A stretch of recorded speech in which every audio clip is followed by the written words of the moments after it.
T ತೋರಿಸಿದಂಥ ಏನು 15ನೇ ಸ್ಪಾಟ್ನಲ್ಲೂ ಕೂಡ ಈಗ ಎಲ್ಲ ರೀತಿಯಂಥ ಶೋಧ ಕಾರ್ಯಾಚರಣೆ ಕೂಡ ಮುಕ್ತಾಯವಾಗಿದೆ. ಈಗ ಸದ್ಯಕ್ಕೆ ಏನು SIT ಮುಖ್ಯಸ್ಥರಂಥ ಪ್ರಣಬ್ ಮೊಹಂತಿ ಮತ್ತು ಅದೇ ರೀತಿ ಕೂಡ ಅನುಚೇತ್ ಅವರು ಮತ್ತು ಇಲ್ಲಿನ AC ಆಗಿರುವಂಥ ಸ್ಟೆಲ್ಲಾ ಅವರ ನೇತೃತ್ವದಲ್ಲಿ ಇಲ್ಲಿ 15ನೇ ಸ್ಪಾಟ್ನಲ್ಲಿ ಎಲ್ಲ ರೀತಿಯಂಥ ಶೋಧ ಕಾರ್ಯಾಚರಣೆಯನ್ನು ಕೂಡ ಮುಗಿಸಿದ್ದಾರೆ. ಸತತ 4 ಗಂಟೆಗಳ ಕಾಲ ಶೋಧ ಕಾರ್ಯಾಚರಣೆಯನ್ನು ಮಾಡಿ ಅಲ್ಲಿ ಸಿಕ್ಕಂಥ ಅವಶೇಷಗಳನ್ನು ಕೂಡ ಕೆಲವೊಂದಷ್ಟು ಅಲ್ಲಿ ಬಂದಿದ್ದಂಥ ತಜ್ಞರ ತಂಡ, ಅದೇ ರೀತಿಯಲ್ಲೂ ಕೂಡ SOCO team, scene of crime operation team ಕೂಡ ಬಂದಿತ್ತು ಮತ್ತು FSL ತಂಡದವರು ಕೂಡ ಬಂದಿದ್ದಾರೆ. ಮತ್ತು ಅದೇ ರೀತಿಯಲ್ಲಿ ಕೂಡ ಸ್ಥಳೀಯ ಪೊಲೀಸರ ಸಹಯೋಗದೊಂದಿಗೆ ಬಿಗಿ ಬಂದೋಬಸ್ತನ್ನು ಕೂಡ ಏರ್ಪಡಿಸಲಾಗಿದೆ. ಇದು ಧರ್ಮಸ್ಥಳದಿಂದ ಬೆಂಗಳೂರಿಗೆ ಹೋಗುವಂಥ ಫಾರೆಸ್ಟ್ ಏರಿಯಾ ಜಾಗದಲ್ಲಿ, ಅಂದರೆ ಸುಮಾರು ಧರ್ಮಸ್ಥಳದಿಂದ 4 ಕಿಲೋಮೀಟರ್ ದೂರದ ವ್ಯಾಪ್ತಿಯ ಅರಣ್ಯ ಪ್ರದೇಶದಲ್ಲಿ ಈ ಒಂದು ಅವಶೇಷವನ್ನು, ಅದೇ ರೀತಿಯಲ್ಲಿ ಕೂಡ ಮೃತದೇಹವನ್ನು ನಾನು ಊತಿಟ್ಟಿದ್ದೆ ಅಂತ ಹೇಳ್ಬಿಟ್ಟು ಅನಾಮಧೇಯ ವ್ಯಕ್ತಿ ಅಂದರೆ ಭೀಮಾ ಅನ್ನುವ ವ್ಯಕ್ತಿ ಈ ಒಂದು 15ನೇ ಪಾಯಿಂಟನ್ನು ಕೂಡ ತೋರಿಸಿದ್ದ. 15ನೇ ಪಾಯಿಂಟು ಎಲ್ಲಂತಂದರೆ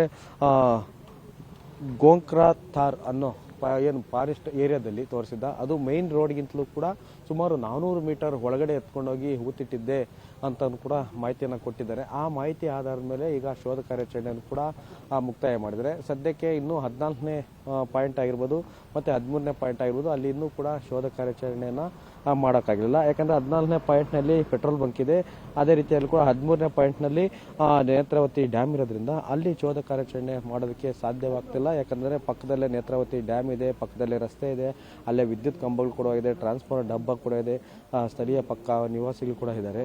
ಆ ಕಾರಣದಿಂದಾಗಿ 13ನೇ ಪಾಯಿಂಟನ್ನು ಕೂಡ ಮಾಡೋದಕ್ಕಾಗ್ತಿಲ್ಲ. ಅದರಲ್ಲೂ ಕೂಡ ಪ್ರಮುಖವಾಗಿ 13ನೇ ಪಾಯಿಂಟ್ನಲ್ಲಿ ಕಾರ್ಯಾಚರಣೆಯನ್ನು ಮಾಡಬೇಕಾದ್ರೆ ಸುಮಾರು 80 ಅಡಿ ಆಳವನ್ನು ತೋಡಬೇಕು. ಆಳವನ್ನು ತೋಡಿದರೆ ಸಾಕಷ್ಟು ಪ್ರಮಾಣದಲ್ಲಿ ಡ್ಯಾಮ್ಗೂ ಕೂಡ ಹಾನಿಯಾಗುತ್ತೆ. ಅದೇ ರೀತಿಯಲ್ಲಿ ಕೂಡ ವಿದ್ಯುತ್ ಕಂಬಗಳನ್ನು ಕೂಡ ತೆರವು ಮಾಡಬೇಕಾಗುತ್ತೆ, ಸ್ಥಳೀಯ ನಿವಾಸಿಗಳನ್ನು ಕೂಡ ಶಿಫ್ಟ್ ಮಾಡಬೇಕಾಗುತ್ತೆ. ಒಂದು ವೇಳೆ ಏನಾದರೂ ಡ್ಯಾಮ್ಗೆ ಹಾನಿಯಾದರೆ ಸಾಕಷ್ಟು ಪ್ರಮಾಣದಲ್ಲಿ ನಷ್ಟ ಆಗುತ್ತೆ. ಇದೇ ಕಾರಣಕ್ಕಾಗಿ ಏನು ನೀರಾವರಿ ಇಲಾಖೆಯವರು ಕೂಡ ಸದ್ಯಕ್ಕೆ ಅನುಮತಿಯನ್ನು ಕೂಡ ಕೊಟ್ಟಿಲ್ಲ. ಹೀಗಾಗಿ ಶೋಧ ಕಾರ್ಯಾಚರಣೆ ಅಲ್ಲಿಗೆ ನಿಲ್ಲಿಸಿ ಈಗ ಸದ್ಯಕ್ಕೆ 15ನೇ ಪಾಯಿಂಟ್ನಲ್ಲಿ ಈಗ ಶೋಧ ಕಾರ್ಯಾಚರಣೆಯನ್ನು ಮಾಡಿ ಇವತ್ತು ಬೆಳಗ್ಗೆ 12:30 ಕೂಡ ಇವತ್ತು ಇನ್ನೂ ಕೂಡ ಶೋಧ ಕಾರ್ಯಾಚರಣೆಯನ್ನು ಮಾಡ್ತಿದ್ದಾರೆ. ಇಲ್ಲಿ ಸ್ಥಳೀಯರ ಸಹಕಾರವನ್ನು ತೆಗೆದುಕೊಂಡು ಹೋದ್ರೂ ಕೂಡ ಸಾಧ್ಯವಾಗ್ತಿಲ್ಲ. ಯಾಕಂತಂದರೆ ಸಾಕಷ್ಟು ಪ್ರಮಾಣದಲ್ಲಿ ಕಳೆದ ಒಂದು 5-6 ವರ್ಷದಿಂದ ಪ್ರವಾಹ ಬಂದಂಥ ಸಂದರ್ಭದಲ್ಲಿ ಒಂದು ಸಾಕಷ್ಟು ಪ್ರಮಾಣದಲ್ಲಿ ಮಣ್ಣು ಕೂಡ ಮುಚ್ಕೊಂಡಿತ್ತು ಅಂತ ಕೂಡ ಭೀಮಾ ಹೇಳಿದ್ದಾರೆ. ಈ ಕಾರಣದಿಂದಾಗಿ JCPಯನ್ನು ಕೂಡ ತರಿಸಿ JCP ಮುಖಾಂತರ ಕೂಡ ಕಾರ್ಯಾಚರಣೆಯನ್ನು ಮಾಡಿದ್ದಾರೆ. ಅದೇ ರೀತಿಯಲ್ಲೂ ಕೂಡ ಮತ್ತು ಅದಕ್ಕೆ ಸಹಕಾರಕ್ಕೆ ಬೇಕಾದಂತೆ ಸ್ಥಳೀಯರನ್ನು ಕೂಡ ನೆರವನ್ನು ತೆಗೆದುಕೊಂಡು ಶೋಧ ಕಾರ್ಯಾಚರಣೆಯನ್ನು ಕೂಡ ಮಾಡಿದ್ದಾರೆ. ಸದ್ಯಕ್ಕೆ ಶೋಧ ಕಾರ್ಯಾಚರಣೆಯನ್ನು ಮುಗಿಸಿ ಭೀಮರನ್ನು ಮತ್ತೆ SIT ಕಚೇರಿಗೆ ಕರೆದುಕೊಂಡು ಹೋಗಿ ಮತ್ತೊಂದಷ್ಟು ವಿಚಾರಣೆಯನ್ನು ಕೂಡ ಮಾಡಿಸ್ತಾರೆ. ಯಾಕಂತಂದರೆ ಭೀಮಾ ಹೇಳಿದಂತೆ ಒಂದಲ್ಲ ಎರಡಲ್ಲ ಸುಮಾರು ಇದುವರೆಗೂ 15 ಏನು ಪಾಯಿಂಟ್ಗಳನ್ನು ಕೂಡ ತೋರಿಸಿದ್ದೇನೆ. ಅದಾದ ನಂತರ ಮತ್ತೇನಾದರೂ ಪಾಯಿಂಟ್ಗಳಲ್ಲಿ ಕೂಡ ಏನಾದರೂ ನಾವು ಈ ಏನು ಮೃತದೇಹಗಳನ್ನು ಊತಿಟ್ಟಿದ್ದೆ ಅಂತ ಏನಾದರೂ ಕೂಡ ಮಾಹಿತಿಯನ್ನು ಕೊಡ್ತಾರೆ. ಇನ್ನೊಬ್ಬ ಅನಾಮಧೇಯ ವ್ಯಕ್ತಿ ಕೂಡ ಇದೇ ಸಂದರ್ಭದಲ್ಲಿ ಕೂಡ ಬಂದು ನನಗೂ ಕೂಡ ಮಾಹಿತಿ ಗೊತ್ತಿದೆ, ನಾನು ಒಂದಷ್ಟು ಕಡೆ ಹೆಣಗಳನ್ನು ಊತಿಟ್ಟಿರೋದನ್ನ ನೋಡಿದ್ದೇನೆ ಅಂತ ಹೇಳಿ ಕೂಡ ಮಾಹಿತಿಯನ್ನು SIT ಅಧಿಕಾರಿಗೆ ಕೊಟ್ಟಿದ್ದಾರೆ. ಇದೇ ಕಾರಣಕ್ಕಾಗಿ ಮತ್ತೊಂದಷ್ಟು ಕಡೆ ಶೋಧ ಕಾರ್ಯಾಚರಣೆಯನ್ನು ಕೂಡ ಮುಂದುವರಿಸ್ತಾರೆ.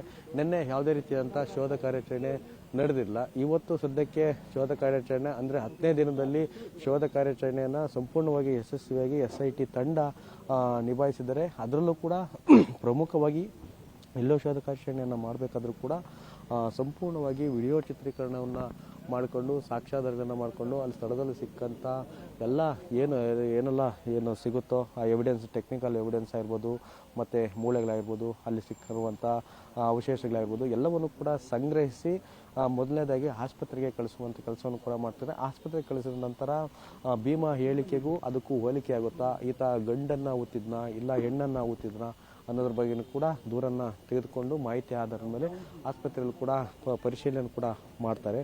ಅದಾದ ನಂತರ FSLಗೆ ಕಳಿಸಿ ಇದು ಎಷ್ಟನೇ ವಯಸ್ಸಿದ್ದು, ಯಾವಾಗ ಸತ್ತಿದ್ದು, ಯಾವ ಕಾರಣದಿಂದ ಸತ್ತಿದ್ದು, ಪ್ರಣಬ್ ಮೊಹಂತಿ ಅವರು ಕೂಡ ಅದೇ ಭೀಮಾ ಇರುವಂಥ ವಾಹನದಲ್ಲೇ ಕೂಡ ಈಗ ಹತ್ತಿದ್ದಾರೆ. ಯಾಕಂದರೆ ಬಿಗಿ ಬಂದೋಬಸ್ತ್ ಕೂಡ ಇರಬೇಕು. ಕಳೆದ 2 ದಿನಗಳಿಂದ ಇದೇ ವಿಚಾರಕ್ಕಾಗಿ ಧರ್ಮಸ್ಥಳದ ಪೊಲೀಸ್ ಠಾಣೆ ಮುಂದೆ ದೊಡ್ಡ ಮಟ್ಟದಲ್ಲಿ ಕೂಡ ಪ್ರತಿಭಟನೆ ಆಗಿತ್ತು, ಸ್ಥಳೀಯರ ವಿರೋಧ ಕೂಡ ಆಗಿತ್ತು.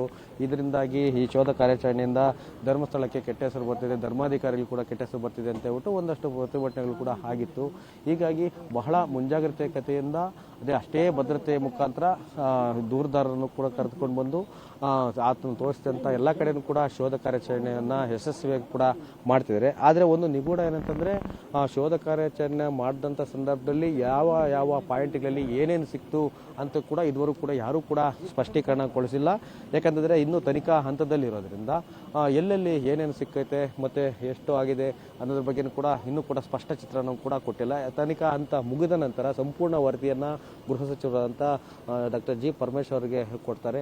ಅದಾದ ನಂತರ ಸರ್ಕಾರ ಒಂದು ಏನು SIT ತನಿಖೆಯನ್ನು ಮಾಡಿತು, ಆ SIT ತನಿಖೆಯನ್ನು ಸಂಪೂರ್ಣವಾಗಿ ಝೂಮ್ ಹಾಕು ಒಳಗಡೆ ಮಕ್ಕ ಕಾಣಿಸ್ತೈತೆ, ಒಳಗಡೆ ಝೂಮ್ ಹಾಕು ನನಗೆ ಕಾಣಿಸ್ತೈತೆ.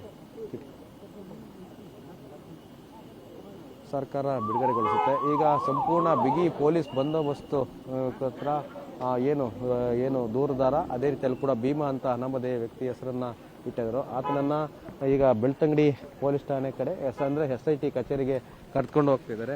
ಅಲ್ಲಿಯ ನಂತರ ಈ ಒಂದು 15ನೇ ಸ್ಪಾಟ್ನಲ್ಲಿ ಭೀಮಾ ತೋರಿಸಿದಂಥ ಸ್ಥಳದಲ್ಲಿ ಏನೆಲ್ಲ ಸಿಕ್ತು, ಅದನ್ನು ಯಾವ ರೀತಿಯಾಗಿ ತನಿಖೆಯನ್ನು ಮಾಡಬೇಕು, ಮತ್ತೆ ಯಾವಾಗ ಶೋಧ ಕಾರ್ಯಾಚರಣೆ ಮಾಡಬೇಕು, ಮತ್ತು ಇನ್ನು ಯಾವ ಪಾಯಿಂಟ್ಗಳನ್ನು ತೋರಿಸ್ತಾನೋ ಎಲ್ಲ ಕಡೆಯೂ ಕೂಡ ಶೋಧ ಕಾರ್ಯಾಚರಣೆಯನ್ನು ಮುಕ್ತಾಯದ ನಂತರ SIT ಅಧಿಕಾರಿಗಳು ಸಂಪೂರ್ಣವಾಗಿ ತನಿಖೆಯನ್ನು ಮಾಡಿ ನಂತರ ಹೊರಗಡೆ ಬೀಳುತ್ತೆ. ಮತ್ತು ಇವು ಭೀಮಾ ಮತ್ತೆಲ್ಲಿ ಎಷ್ಟೆಷ್ಟು ಹೆಣಗಳನ್ನು ಊತಿದ್ದಾನೆ ಅನ್ನೋದು ಕೂಡ ಸಾಕಷ್ಟು ಕುತೂಹಲನ ಕೇಳಿಸಿದೆ.